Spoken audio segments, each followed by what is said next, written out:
My name is Terry Sherman. I'm over 40 years old, but I still consider myself a strong man ready to work. My family and I bought this ranch to live a secluded, peaceful life in rural Utah. When my wife Gwen, son Riley, and daughter Katie and I moved here, we were all excited. We wanted to escape the hustle and bustle of metropolitan life and start fresh in nature. The farm was spacious, just what we wanted. Green fields, barns, and animals. Everything was perfect in the first days. Gwen was growing flowers in the garden and the children were exploring their own world. Riley even kept saying he found an old water well behind the barn. But a few weeks after they moved in, strange things started happening. At night, we started to hear a distant humming. At first I thought it was the wind, but some nights the humming became clearer and more regular. As if someone or something was moving around the farm. My wife Gwen paid little attention to these noises. Wolves or foxes, she dismissed them. Riley, on the contrary, was excited. "Dad, maybe there are old stories on this farm. Maybe we'll find treasure or something," he joked. Katie didn't like this. "Daddy, I can feel something here at night," she said. But as usual, I tried to explain the noises as wind or animals. Still, something in my gut told me that something was wrong on this farm. Especially that night, when I smelled that strange odor for the first time. It was as if some chemical had burned. A very intense, suffocating smell. But I didn't understand what it was, and it seemed to make our animals uneasy. "It's a new life," I said to myself. "Everything settles in time." But I didn't expect that the smell and the strange noises we heard at night would startle us so much so soon. This was just the beginning. Strange events had become part of our lives. It had started with those nightly buzzing noises and the smell of burning chemicals, but now we were faced with so much more. I knew we weren't alone on the farm. One night, Riley came to me again. "Daddy, there's something out there." "Its eyes are glowing," he said, scared. This time he was really scared. I grabbed the rifle and headed for the barn with the flashlight. It was so quiet that even my footsteps echoed. Only when I approached the barn did I realize that the cows were cowering in the corner and bellowing like mad. I saw movement near the barn, and when I turned the flashlight on, the eyes of a large creature flashed briefly. They were not the eyes of a normal animal, they seemed to contain a humanoid intelligence. I pulled the trigger and the sound of the gunshot pierced the silence of the night. But the being didn't stop for a moment, it suddenly sped away and disappeared. In the morning, I went to the barn to check on the animals, and what I saw made my stomach turn. One of the cows was lying lifeless on the ground, its eyes gouged out and drained of blood.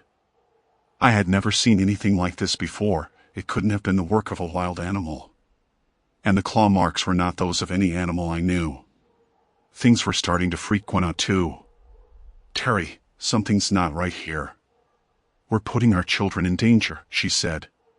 But we couldn't afford to leave the farm. So I decided to find out what was behind it all. One night I came across huge claw marks in front of the house. The tracks looked like they had made a circuit around the house. There were also strange shapes carved in the mud. It was as if someone or something had left a mark on purpose. As things were getting so bad, I was trying to find a logical explanation, but deep down I knew this was no ordinary animal or human being. This being, whatever it was watching us. And I could feel that the real nightmare hadn't started yet. The nights were no longer a time to sleep, but a time to fight for survival. That thing, whatever it was watching us. And this time it had no intention of playing games. One night, I was on watch again, sitting in front of the house, rifle in hand, Riley and Katie in their room with Gwen. It was bitterly cold, my breath was fogging up. Suddenly, a loud bellowing sound came from the corral where the cows were. It was so frightening that it startled me and I grabbed my flashlight and ran towards it. When I reached the barn, my heart seemed to stop. The cows were huddled together, staring at one spot in terror. When I turned my flashlight in that direction, I saw a huge being standing in the darkness. It was tall, thin but strong. I couldn't tell if it was an animal or a human being. I could feel it looking at me through the shadows. And those eyes, piercing the darkness with a red glow. I aimed the rifle, but the being suddenly disappeared behind the barn with human-like speed and agility. I began to chase it, moving fast in the darkness, my feet sinking in the mud, my breathing labored. But suddenly the being appeared in front of me. It moved so fast that I didn't understand how it got there. A fear I had never felt before gripped my whole body. The thing no longer looked like an animal. It was something partly human-like but completely different. It seemed to be pointing at me with its claws. As if it was conscious, as if it was playing with me. I pointed my gun and fired, and when I thought the bullet had hit it in the chest, the being fell to the ground. But at that moment, I realized there was no blood. Before I could reload the rifle, the being rose up on its knees and let out a high-pitched scream. The scream was so frightening that it numbed both my mind and body. I ran back to the house, shut the door and yelled to Gwen, "Pack up the stuff, we have to get out of here now." Riley and Katie were crying and Gwen was watching me in horror. Within a few hours we dropped everything, got in the car and drove away from that cursed farm. The next day I worked up the courage to go back and get our things. But when I got to the farm, I saw a huge claw mark in the dirt next to the barn. The tracks were heading towards the house. Then suddenly they stopped, as if the presence had evaporated and disappeared. From that day on, we never went back to that farm, nor did we forget what happened there. Whatever it was, we will never know if it haunted us or not. But one thing is for sure, sometimes some places have secrets that people shouldn't be privy to. And we became part of those secrets, unintentionally. My name is Jacob, and I live in northern Utah, very close to the Navajo Reservation. There is one thing that everyone here knows: this land is the land of our ancestors. But there is also something else, a fear that no one speaks about, but it is in everything. Sometimes when people are alone here or when something happens outside at night, every one of us feels that fear. I had a family that raised me. My father was an old farmer and my mother was a homemaker. We were 4 siblings, but we were not alone in this land.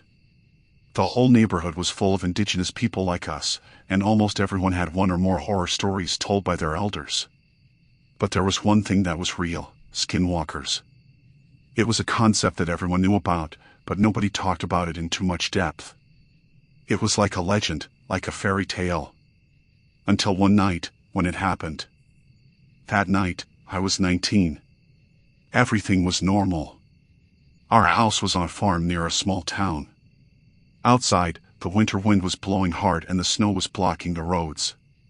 My job was to feed the cows in the barn and check on the few sheep that were left outside. One evening, it snowed so hard that the sky was almost completely black. Outside, everything was white from the cold. It was late at night. As I was about to go to the barn to check on the cows for the last time, I noticed something strange. As it got darker, I heard a rustling in the forest. When I turned my head, my eyes saw something like something moving in the darkness. My heart began to beat rapidly. At first, I thought it was one of the animals moving, but I can't forget that feeling. At that moment, I felt that something was following me. I picked up my flashlight and moved forward a bit, so far that I realized now that the strange, wild rustling was still there.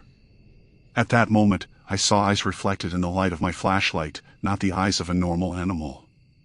A pair of smooth, round, red glowing eyes. My eyes were fixed as I looked at them. At that moment everything seemed to stop.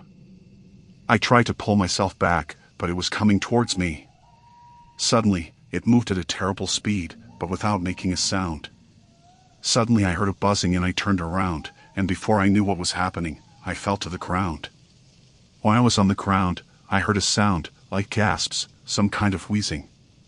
I just didn't want to look, but my eyes were still somehow locked on it. Suddenly, the thing disappeared. I remember running into the house. When I got home, my hands were shaking, my breathing was labored. My parents were worried and asked me what had happened. That night, no one woke up there. But I still remember what I saw, those eyes, the way they moved, the wheezing. After that day, I stayed here for a while longer, even though I knew it was coming after me. But there was something inside me. I knew I couldn't forget that night anymore. For a week I was intoxicated with fear. At night, instead of sleeping, I heard voices outside, and my eyes were impatient to see something in the dark. One morning, I woke up at first light, but unfortunately I opened my eyes worse than ever. I saw those eyes again, but this time, in the window of my bed during the night. When I saw it, I couldn't fall asleep. Early in the morning, my mother woke up and started to prepare breakfast. But there was something. As I was chatting with my siblings, my mother looked at me and suddenly became agitated. Almost without saying anything, he let the whole family in. Then we saw her. That night, there were huge tracks around the house.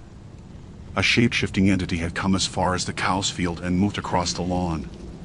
In the moonlight, its claws were carved into the ground, and the tracks were more than frightening. My mother searched for something with her eyes, but she was too scared to say anything. My father, on the other hand, was not silent.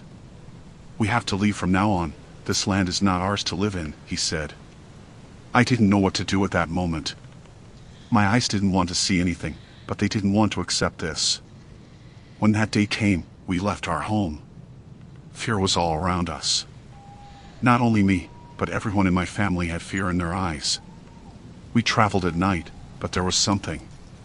It was with us. A week later, we heard from a nearby farm. The owner said that one evening he saw something in front of his house. He reported that everything was dark at night and that a figure was moving fast. He said that the figure did not look like a human being, but it could have been one. The rancher followed the figure's tracks and said that the tracks were big and scary. Strange, isn't it? And his eyes. After that, no one could really live safely in this land. But what is unforgettable is that a skinwalker came with us on that journey. That thing is still inside each one of us.